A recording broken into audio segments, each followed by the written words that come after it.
ቴዲ ቀኝ እጅህን አውጣ አንሳ ወደ ላይ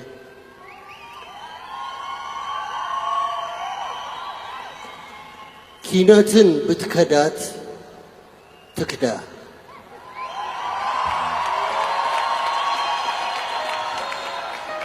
ይህን አርማ ላንተና ለሙያ ጓደኞች አስረክቤያለሁ ቃል ገብተሃል ይህ ሰዓት የዓለም ሕዝብ በአዲሱ በቴዲ አፍሮ ስራዎች እየተደመመና እየተደነቀ ይገኛል። ቴዲ በአዲሱ አልበሙ ላይ ዝምታ ለበግም አልበጃት 12 ሆና አንድ ነብር ፈጃት ሲል እግዚአብሔር ሆይ ቀን በቀን የሚጣሉብኝ ፈተናዎች በቻልኩት አቅም ለበጎ ነው ብዬ ማለፍ በሞክርም አሁን ግን ሁሉም ለበጎ ነው ማለት እየደከመኝ ነው።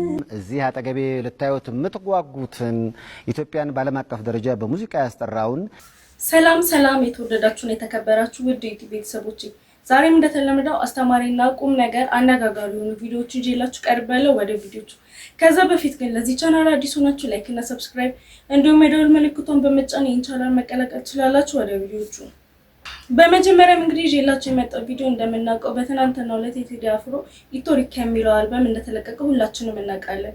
በዚህ አልበም ውስጥ ጀንበር የሚለው አልበም ብዙ ቪው እንዳገኘ ሁላችንም እናውቃለን። በሱ ዙሪያ ደግሞ አንዳንድ ሰዎች ደስ የሚሉ ነገሮች የተናገሩ ነበረ። እስኪ ይህን ቪዲዮ ተከታትለን እንመለስ። ሰበር ቴዲ አፍሮ ታሪክ ጻፈን። ጀንበር የተባለው ሙዚቃው በተለቀቀ በ2 ሰዓት ውስጥ ከ1.5 ሚሊዮን በላይ ቪው በማግኘት ታሪክ ሰርቷል። በኢትዮጵያ ሙዚቃ ውስጥ ለነገር ታይቶ አይታወቅም። በዛሬው የቴዲ አፍሮ የኢትዮሪካ የተባለው አልበሙ መለቁ ይታወቃል። በዚህ አልበም ውስጥ 18 ዘፈኖች አሉ። ቴዲ አፍሮ 18ኛው ዘፈን ነው በቅድሚያ የለቀው በዩቲዩብ ላይ ሲለቃቸው ማለት ነው። 18ኛው ዘፈን ደግሞ ጀንበር ይላል። 18ኛው ዘፈን የመጀመሪያውን እይታ ያገኘ ሲሆን ይሄም በታሪክ በዩቲዩብ ታሪክ ላይ በኢትዮጵያ ዩቲዩብ ታሪክ ከፍተኛ ቪው በማግኘት ሪከርድ ሰብሯል። ጀንበር የሚለው በተጨማሪም 18ቱ ሙዚቃዎች በአሁን ሰዓት ላይ እይታቸው በከፍተኛ ሁኔታ በመቶዎችና ወደ ሚሊዮን የሚጠጉ ሲሆን በሪል ታይም ቪዋቸው ግን አብዛኛዎቹ ከሚሊዮን በላይ ማለፋቸው ታውቋል። በየ24 ሰዓቱ ላይ የዩቲዩብ አፕዴትን መመልከት የሚቻል ሲሆን ቴዲ አፍሮ ግን በዚህ ኢትዮሪካ በተባለው አልበሙ በኢትዮጵያ ሙዚቃ ታሪክ ውስጥ ትልቁን ሪከርድ ሰብሯል በዩቲዩብ እይታ። የቴዲ አፍሮ ሙዚቃዎች በስፖቲፋይ እና እንደዚሁም በአፕል ሚውዚክ የቀረቡ ሲሆን በቢልቦርድ ላይ እንደሚገባ ይጠበቃል። መረጃዎች እየተከታተልን እናቀርባለን። ቴዲ አፍሮ ሪከርዱን ሰባበረው። በኢትዮጵያ የሙዚቃ ታሪክ አዲስ ሪከርድ ተሰብሯል።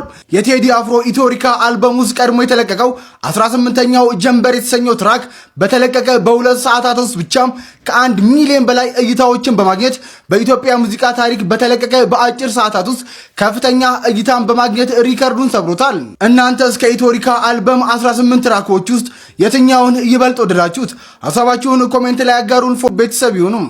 ተመልካቾች ቪዲዮ እንደተመለከታችሁት በጣም ደስ የሚል ነገር በ2 ሰዓት ውስጥ ሪከርድ የሰበረ የመጀመሪያ ዘፋኝ ነው። እስኪ እናንተስ ምን ትላላችሁ? ስለዚህ ቪዲዮ የተሰማችሁ ሀሳብና አስተያየት ካለ ኮሜንት ላይ ጻፉ አድርጉልኝ። ወደ ቀጣይ ቪዲዮ እንሂድ። በመቀጠል ደግሞ አንጋፋና ትላልቅ አርቲስቶች በቴዲ አፍሮ ዙሪያ አንዳንድ ነገሮች የተናገሩ ነበር። ቴዲ አፍሮ ምን አይነት ሰው እንደሆነ ደስ የሚል ንግግሮችን የተናገሩ ነበር። ይህ ቪዲዮ ተከታትለን እንመለስ። በዜማና በግጥሙ አዋስቶ በሀገር ደረጃ ትልቅ መልእክት የሚያስተላልፍ ትልቅ ጉልበት ያለው ነው። ቴዲዬ ድንቅ ብዕረኛ ነው። እስከ ዛሬ ድረስ ድሮ አለቤ ሾው ላይ ቴዲዬ ኢንተርቪው ሲደረግ የተናገረውን ነገር እስካሁን ድረስ ይቀባበሉታል ሰዎች። ከዚህ በላይ ምን ጸጋ አለ? እምወድህና ማከብርህ ውድ ልጄ፣ ኩራቴ ነህ፣ ግርማ ሞገሴ ነህ። በቅርቡ ደግሞ አዲሱ አልበም ይወጣል። ህዝቡ በጉጉት እየጠበቀ ነው። ከራሴ ጀምሮ በጉጉት መቼ ነው የሚወጣው? ቀኑ ራቀብኝ። ቀን ቆጠራ ነው ያለሁት። አውቃለሁ ድንቅ የሆነ አልበም እንደሚወጣ። ቴዲዬ ክብሬ ኩራቴ ነህ፣ ኑርልኝ። ድምፃዊ ሳሚዳን ስለ ቴዲ አፍሮ የሰጠው አስተያየት ብዙዎችን አስደስቷል። ቴዲ አፍሮ የሙዚቃውን ድንኳን ወጥሮ የያዘ ምሰሶ ነው ብሎታል። እስኪ በአጭሩ ልንገራችሁ። እሱ የ10 ደቂቃ የ8 ደቂቃ ንግግር ያደረገው ድምፃዊ ሳሚዳን ነገ ይወጣል ተብሎ በጉጉት በሚጠበቀው የቴዲ አፍሮ አዲስ አልበምና በሙዚቃ ኢንዱስትሪ ውስጥ ስላለው የትብብር መንፈስ ዙሪያም ሰፊ ማብራሪያ ሰጥቷል። ድምፃዊው ባጋራው ቪዲዮ መልእክት በአሜሪካ ቆይታው የአልበሙን የተወሰኑ ስራዎችን ለማዳመጥ እድል እንዳገኘ ገልጾ የቴዲ አፍሮ ስኬት ለመላው የሙዚቃ ኢንዱስትሪው የህልውና ጉዳይ መሆኑን በአጽንኦት አብራርተዋል። ሳሚዳን በንግግሩ በአሜሪካን ሀገር በነበረበት ወቅት አጋጣሚ ሆነው ይወጣል ተብሎ ከሚጠበቁት 18 የቴዲ አፍሮ አዳዲስ ዘፈኖች ውስጥ የተወሰኑትን ለማዳመጥ መቻሉን ገልጸዋል። ዘፈኖቹን ስሰማቸው በቃ ቶሎ ነው ከኔ ጋር የተዋሃዱት። አብዛኞቹን ዘፈኖች አሁንም አስታውሳቸዋለሁ፣ ሀሳቦቹን በደንብ ትዝ ይሉኛል ያለው ሳሚዳን ቴዲ አፍሮ ለሱ ልዩ የሙዚቃ ተስጦ ላደረበት መስክሯል።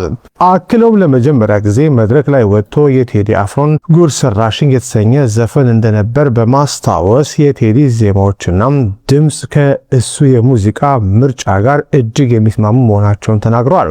ሳሚዳን በሙዚቃ አፍቃሪዎች ዘንድ ሊኖር ስለሚገባው ግንዛቤ ሲያብራራም የአንድ ትልቅ አርቲስት ስራም የራሱ ምርጫ ባይሆን እንኳን ተጽዕኖንና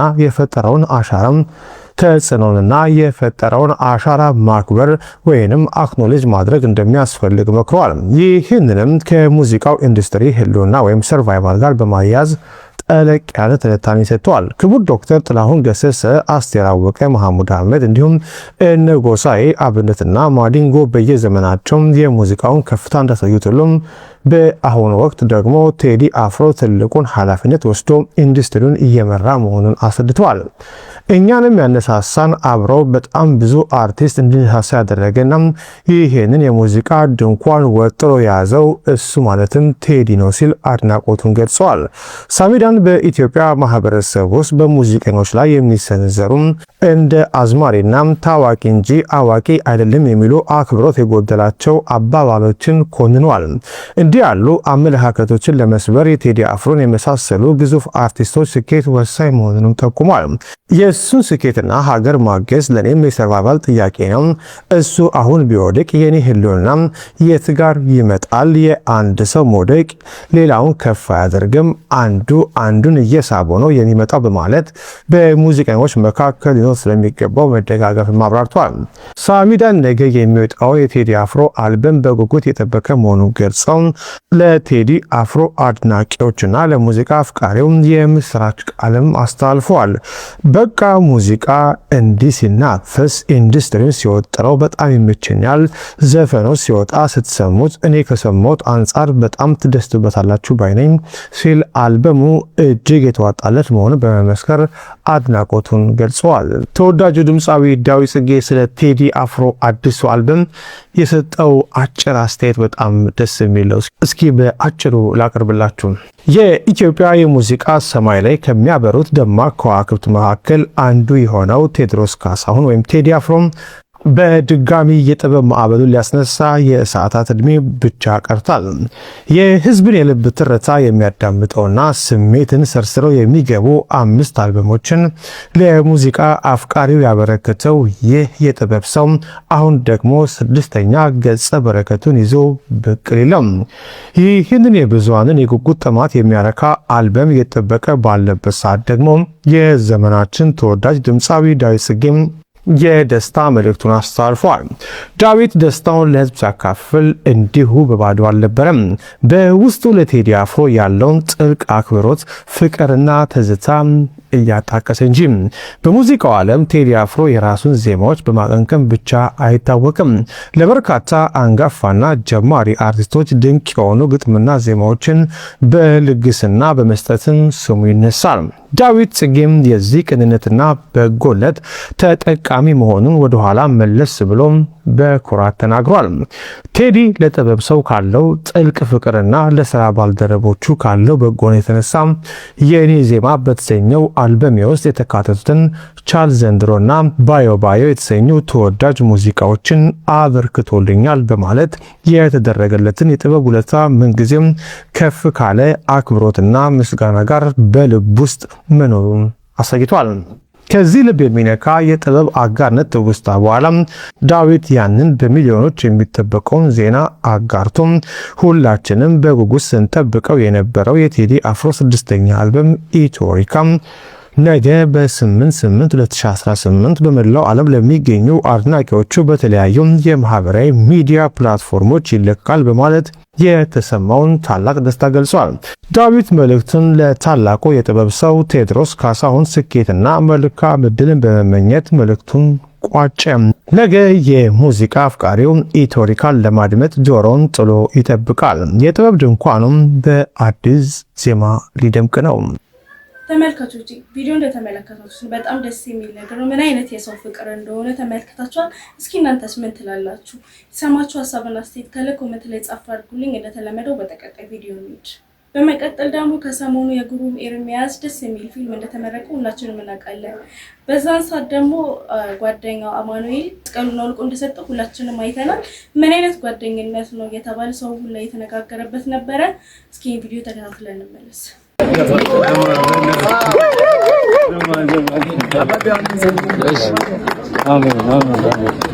ይሄ በቃ በህይወት ይመረሳል። አሁን በምንም አንከተል። አንተ ራስ መድገማች እግዚአብሔር ተመልካቾች ቪዲዮ እንደተመለከታችሁት ነው። በጣም ደስ የሚል ነገር ነው። ምን አይነት ጓደኝነት ነው? እስኪ እናንተስ ምን ትላላችሁ? የተሰማችሁ ሀሳብና አስተያየት ካለ ኮሜንት ላይ ጻፉ አድርጉልኝ። ወደ ቀጣይ ቪዲዮ እንሂድ። በመቀጠል ደግሞ ተመልካቾች ይዤላችሁ የመጣሁት እንደምታውቁት ኮሜዲያን በረከት ወይም ፍልፍሉ በጸና እንደታመመ ሁላችንም እናውቃለን። በዚህ ምክንያት አንድ አባት ሐኪም ቤት ድረስ ሄደው ጸሎት እያደረጉለት የሚያሳይ ቪዲዮ ያለ። እስኪ ደግሞ ይህን ቪዲዮ ተከታትለን እንመለስ። ወላዲተ አምላክ ድንግል ማርያም ትፈውስ። የቅዱሳን አባቶቻችን በረከታቸው ረድኤታቸው ትርፉ ምግባራቸው አይለይ። እግዚአብሔር አጋንንትን ያርቅልን። የነበረ ጤንነት የነበረ ሕይወት መልስልን። እግዚአብሔር ምሕረቱን ይላክልን። እግዚአብሔር ቸርነቱን ይላክልን። ለልጆች ድነ ተፈውሰ ድህነትን አግኝተ ወደ ቤት እንድትገባ ያደርግልን። እግዚአብሔር ኢትዮጵያን ሁሉ ህዝበ ክርስቲያኑ ስለሚወድ በውጭም በሀገር ውስጥ ያሉ በሙሉ ኢትዮጵያውያን ይህን የምንወደው ልጃችን አቅማችሁ በምትችሉ መጠን መርዳት ስላለብን ሞተ ሲባል ሳይሆን ድኖ እንዲወጣ ነው የምንፈልግና በሆስፒታል ላይ ያለ ነው። ሁላችሁ የወንድማችን እንድትመለከቱ አደራ እንላለን። እግዚአብሔር ከእናንተ ጋር ይሁን። የተወደዳችሁ ኦርቶዶክሳውያን አሁን የምንገኘው ፍልፍሉ ጋር ነው። አግዞን የሕክምና ሴንተር ጋር ነው የምንገኘው።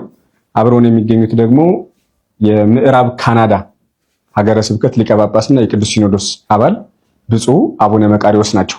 ወንድማችን በረከት ፍልፍሉ ለዚህ ቤተክርስቲያን በገጠርና በከተማ በቀንና በሌሊት ያለ ስስት ደከመኝ ሰለቸኝ ሳይል ይሄን ሁሉ በሽታ ተሸክሞ ቤተክርስቲያኗን በእውነት እኔ በጣም የቅርብ ምስክር ነኝ። እያመመው እየወደቀ የገቢ ማሰባሰቢያ መርሃ ግብር ላይ አብያተ ክርስቲያናት እንዲታነጹ አባታችን ባለፈው የዚህ የእንጦጦ ኪዳነ ምሕረት መርሃ ግብር ላይ ሶስቱንም ቀን አብሮ ነበር። ስለዚህ ይህንን ወንድማችን ውለታውን በማሰብ ለቤተክርስቲያን ያደረገውን አስተዋጽኦ በማሰብ ተመልካቾች ቪዲዮ እንደተመለከታችሁት ነው። ለአባታችን እድሜና ጤና ይስጥልን። እናንተም በየሃይማኖቶቹ ጸልዩለት። ፈጣሪ ማሪ ያላችሁ ኮሜንት ላይ ጻፍ አድርጉልኝ። ወደ ቀጣይ ቪዲዮ እንሂድ። ደግሞ ይዤላችሁ የመጣው ቪዲዮ ድምጻዊ ሃይማኖት ግርማ አሁን ላይ እንደጠፋች እናውቃለን። ግን ቢሆንም የሆነ ቪዲዮ ይዛልን መታለች። ከሆነ ጊዜ በኋላ በጣም ቆይቷል። ብቻ ጥቃት ደርሶብኝ ነበር እያለች ነው።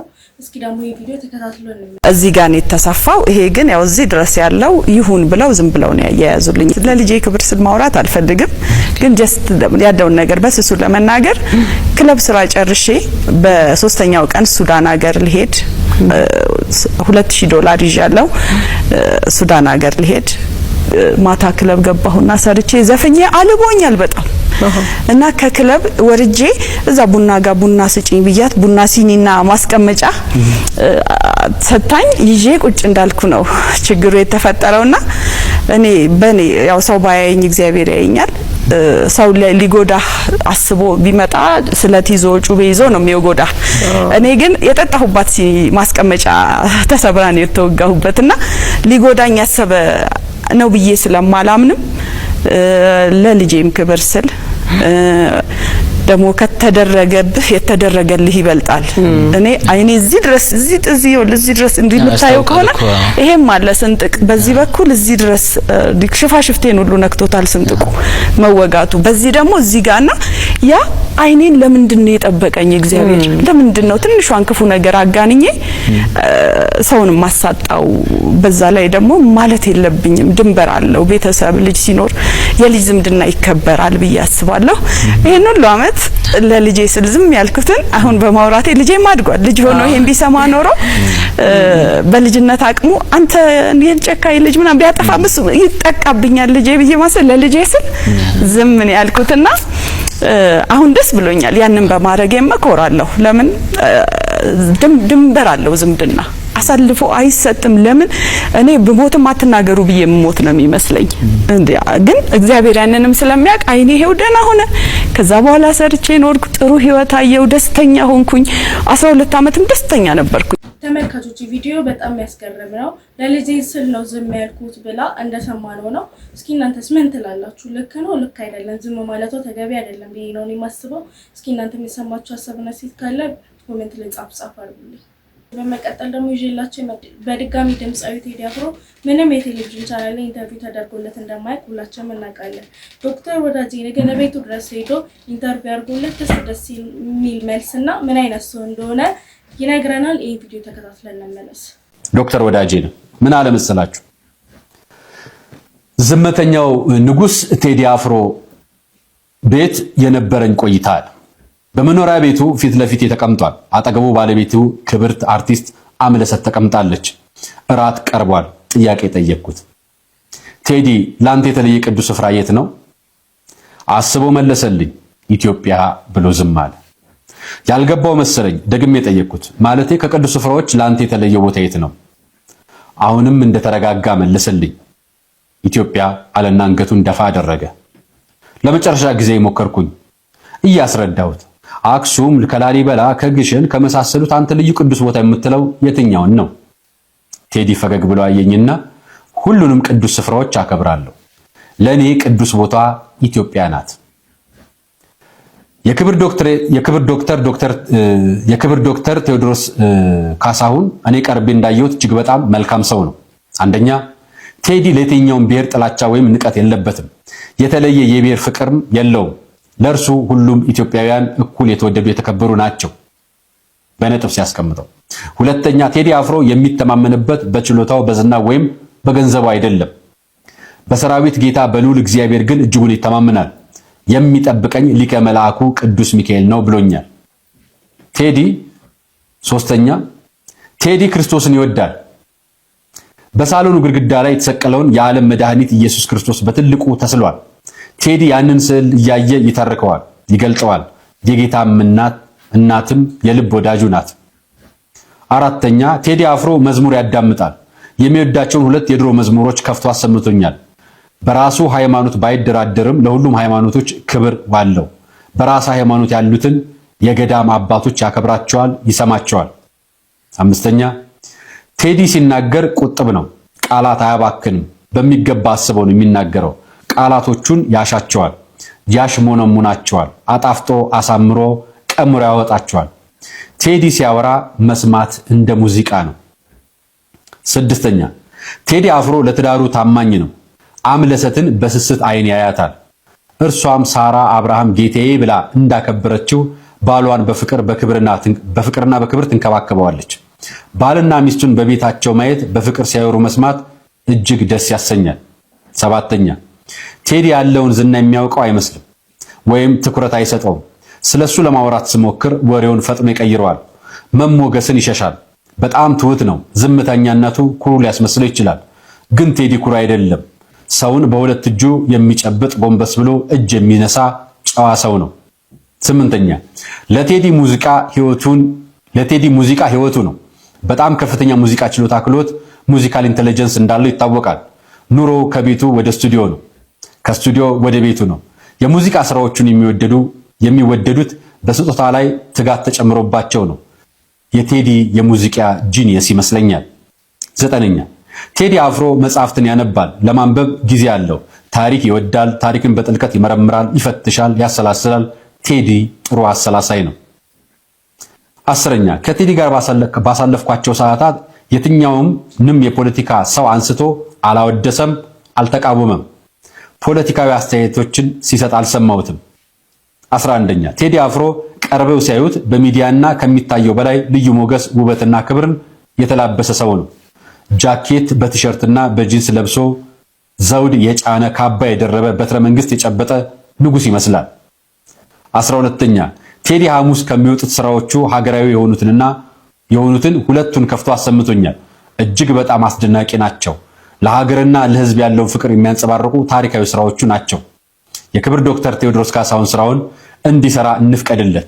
ቴዲን መጥላት ይቻል ይሆናል፣ በቴዲ መጠላት ግን አይቻልም። ንጹህ በሆነው ልብ ውስጥ ጥላቻ የለም፣ ፍቅር ያሸንፋል ሲል በፍቅር ተሞልቶ ነው። ማንንም የመጉዳት አቅም የለውም። ወንድማችንን ያለ ልዩነት እንቀበለው። ሊወደድ፣ ሊደነቅ፣ ሊከበር የሚገባው ስጦታችን ነው። ዶክተር ወዳጄነ መሐረን ነው የሰጠው ምስክርነት። አፍሪካዊ ነው። በቃ ቴዲ እውነትም እንትን ነውና እንደዚህ አይነት ነገር ሲያወራሽ አንዳንዴ የሆነ እሱ የሚገባው ነገርና እሱ የሚያስረዳን ነገር የስፒሪቹዋልም ደግሞ አንዳንድ ጊዜ እናወራለንና ይገርመኛል። እሱ ነገሩ ስለ ሀገር ምናምን የሚያወራው ነገር በጣም ይገርመኛል። ብዙ ሰው እንደዚህ አይቻላቅም፣ እንደዚህም ገጥሞኝም አያውቅም። ቴዲ ይለያል በጣም በምንም ነገር የማይደራደርበት ሀገርና ሀገር ነው።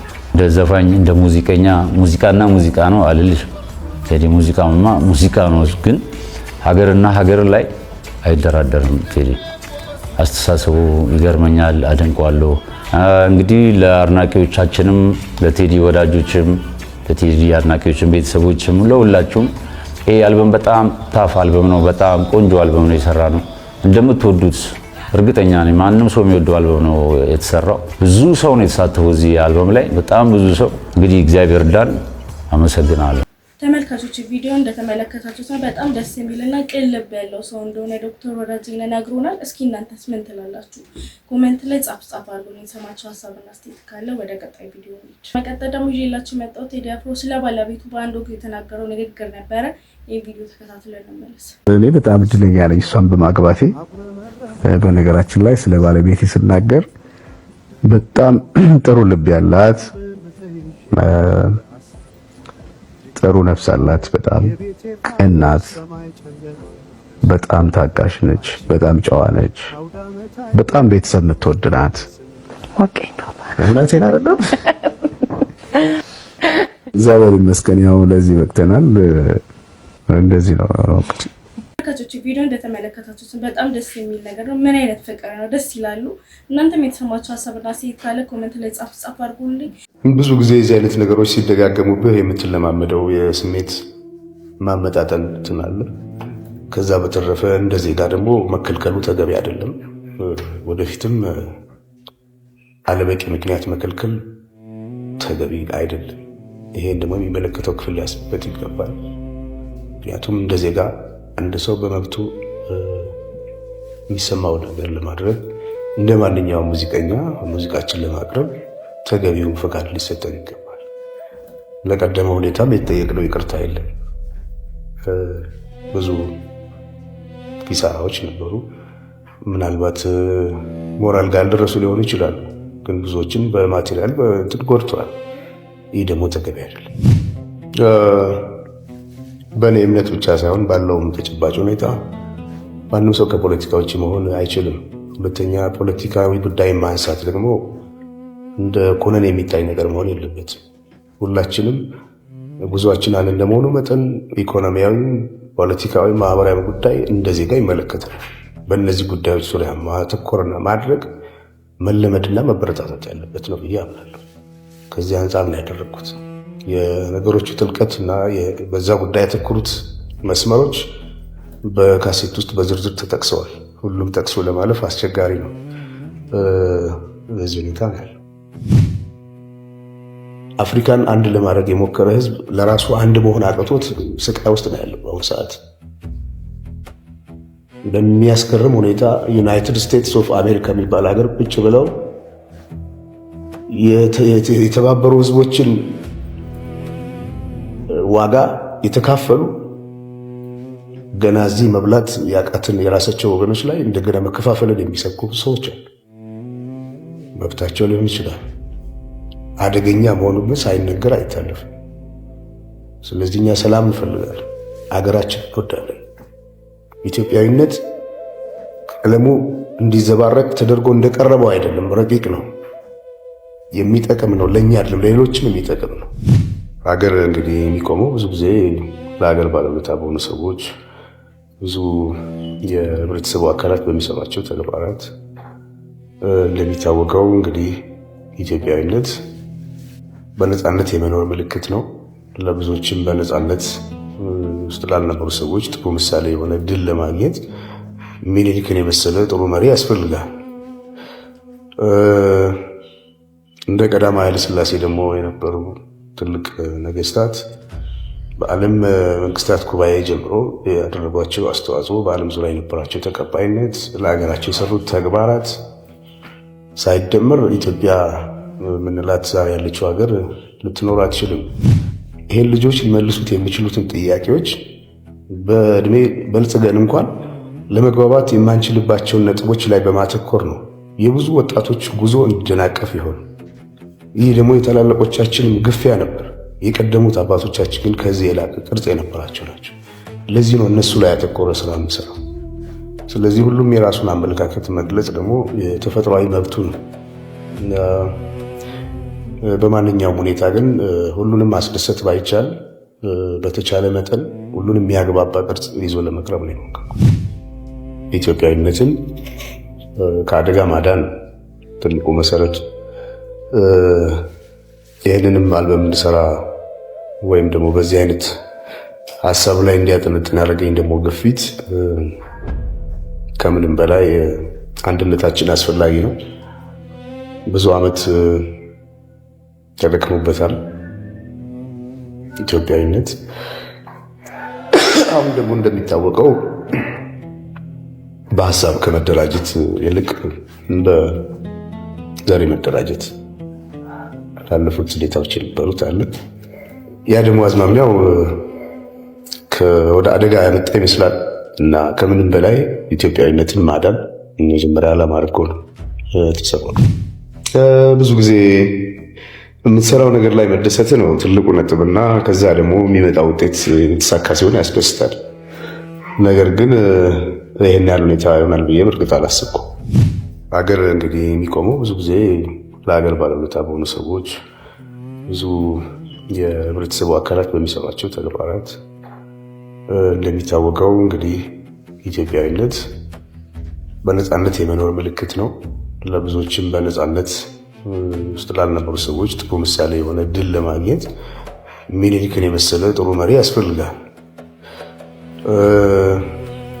እንደ ቀዳማዊ ኃይለ ሥላሴ ደግሞ የነበሩ ትልቅ ነገስታት በዓለም መንግስታት ጉባኤ ጀምሮ ያደረጓቸው አስተዋጽኦ፣ በዓለም ዙሪያ የነበራቸው ተቀባይነት፣ ለሀገራቸው የሰሩት ተግባራት ሳይደመር ኢትዮጵያ ምንላት ዛሬ ያለችው ሀገር ልትኖር አትችልም። ይህ እንዳለ ሆኖ ምንጊዜም ነገስታት የሚወክሉት ህዝብን እንደመሆኑ መጠን ከስሮቻቸው ደግሞ ያሉ ብዙ ባለውለታዎችን አብሮ ማየት የሚያስችል ትልቁ መስኮት ብዙ ጊዜ ከፊት ያሉ ሰዎች ናቸው እና በዚህ አንጻር ምልክቶች ካልተበረታቱ፣ ምልክቶች የሚገባቸው ክብር ካልተሰጣቸው የሚቀጥለው ትውልድ ጥሩ ተግባር ለመፈጸም የሚያነቃቃ መሳሪያ ያገኝ። በዚህ ምክንያት ነው። ሁለተኛ ደግሞ አሁን ባለንበት እንግዲህ ያለፉት የተወሰኑ ዓመታት ታሪክ የሚባለው ነገር ኢትዮጵያ ታሪክ እና የኢትዮጵያ ውነት የብሔራዊ ስሜት በብዙ ሁኔታ ፈተና ውስጥ ወድቋል። ለዛሬ ይዤላችሁ የመጣው ቪዲዮዎች እነዚህን ይመስላሉ። ስለ ቪዲዮዎቹ የተሰማችሁ ሀሳብና አስተያየት ካለ ኮሜንት ላይ ጻፉልኝ። አመሰግናለሁ።